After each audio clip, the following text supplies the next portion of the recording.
happened. fine. I understand they've been taken to Ashdod, yeah. And that's what one of the reports said. Well, I got one text when I got off the plane that they were in Gaza waters, so it's logical that they would have towed away.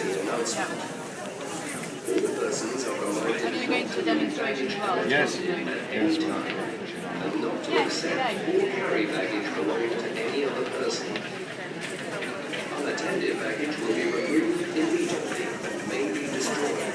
Can you just begin by explaining what your involvement is with the Well, I'm the founder of Viva Palestina, and we were one of the components of the flotilla, along with the Turkish humanitarian organization, by far and away was the leading organization there. I've taken 3 land convoys to Gaza in the last 12 months, and well, if you're at the demonstration, you'll hear me announce a new enterprise in just a couple of hours from now.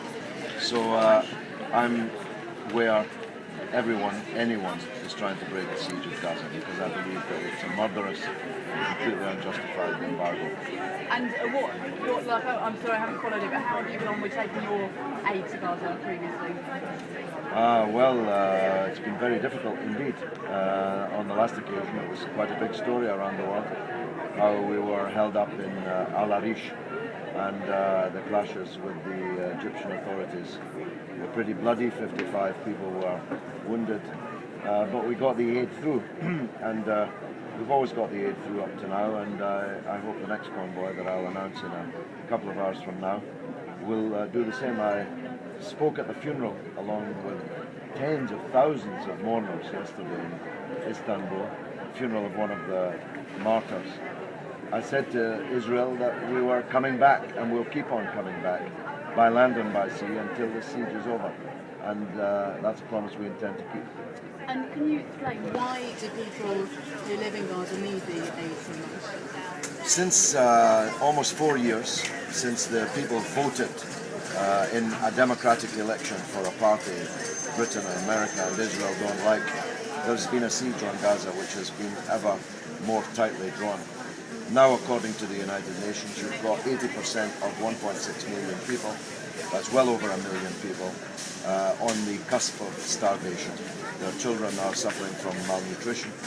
No one can get out, no one can get in, and it's time for it to stop. As I must say, Prime Minister David Cameron very boldly said in the week, and I congratulate him for that, and I never thought those were words that would ever cross my lips. The British government's stand this week has been exemplary, and it's a matter of everlasting shame to the outgoing Labour government that it took the Tories to come in order for such a thing to be said. Cameron said the embargo must be lifted immediately, and he condemned in forthright terms the murder of these 9 people. I say 9 people, I believe it's more than 9 people. When Israel finally releases all the bodies, I think you'll find that it's more. And it's good that the British government condemned it so unequivocally. And you weren't on the boat, but what stories have you been hearing about what happened? Well, I stood at the graveside as the body of the 9th victim was put into the ground yesterday, and tried to console his widow and his 2 young children.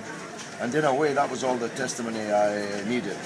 Israel had nothing to gain from killing this young man, but they had a lot to lose, and they've lost it. All across the world, there's a new feeling of anger and frustration at the endless law-breaking, war-making, occupation-making antics of a government which is out of control. The United States is paying all Israel's bills, but is unable to control it.